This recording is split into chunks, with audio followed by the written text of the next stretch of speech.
Shalom Bapak Ibu, kembali kita bertemu lagi dalam program pesan singkat. Kali ini saya ingin membawakan pesan singkat bagaimana kita memelihara bait Allah yang ada dalam diri kita. Tentunya kita sebagai mungkin pasangan muda ataupun juga orang-orang yang sudah berumah tangga menginginkan suatu bangunan sebagai rumah, sebagai tempat tinggal. Dan kita berusaha untuk mendapatkan tempat tinggal. Dan ketika kita sudah memilikinya ataupun selesai membangunnya, masih ada tugas yang lebih panjang lagi, yaitu memelihara bangunan tersebut. Demikian juga dengan apa yang ada dalam diri kita. Tentunya kita sudah tahu bahwa tubuh kita adalah bait Allah di mana Roh Kudus diam di dalamnya. Bangunan itu sendiri adalah tempat di mana kita harus pelihara.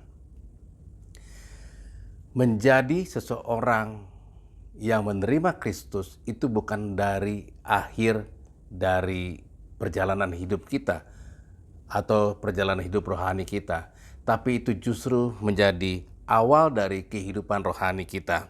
Nah, Bapak dan Ibu, saya ingin membawakan satu ayat yang berada di 1 Tawarikh 28 ayat 9 yang bagaimana mengajarkan seseorang untuk dapat memelihara kehidupan rohaninya.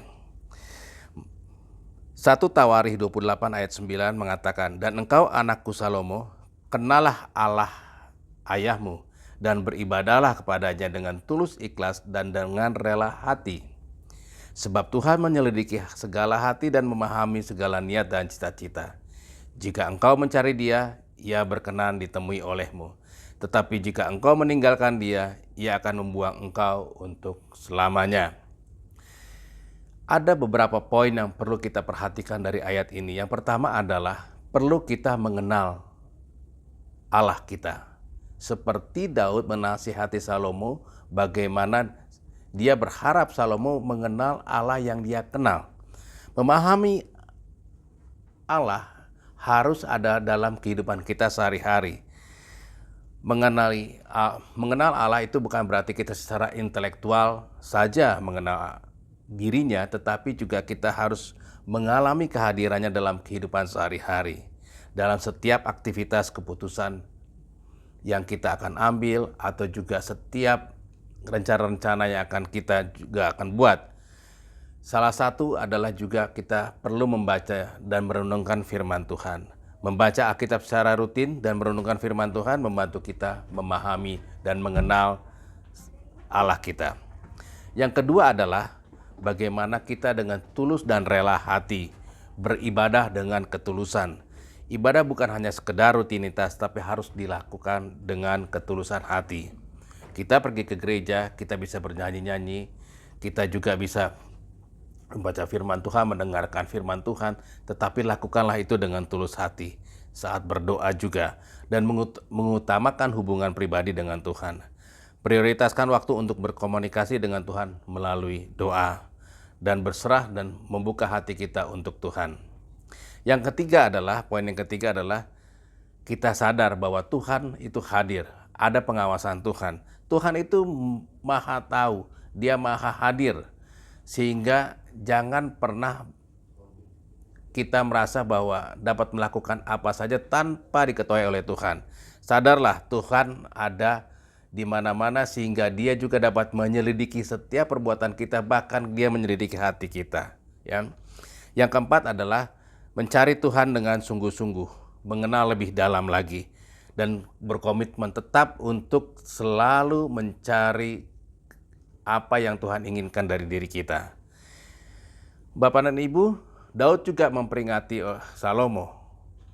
Apa akibatnya kalau dia meninggalkan Tuhan? Akibatnya adalah kita akan mendapatkan suatu hal yang sangat berat, yaitu diam di luar dari rencana Tuhan. Sadarilah bahwa hubungan dengan Tuhan memerlukan kesetiaan dan komitmen jangka panjang.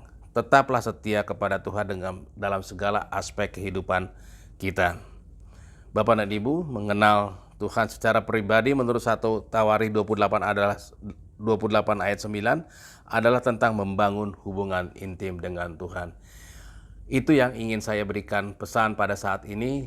Biarlah kita pada saat ini tetap memelihara hubungan kita dengan Tuhan, sehingga dengan hubungan yang baik, maka bangunan yang sudah dimulai dengan menerima Kristus sebagai juru selamat itu dapat menjadi bangunan yang terus terpelihara sehingga kita tetap setia sampai pada akhirnya.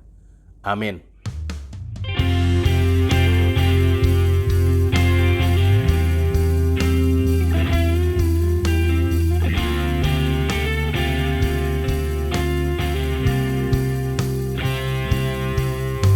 Bila ku buka mataku dan lihat wajahmu, ku terkagum. Bila ku lihat hidupku dan karya tanganmu, ku tersanjung karena semua yang baik dalam hidupku itulah karyamu.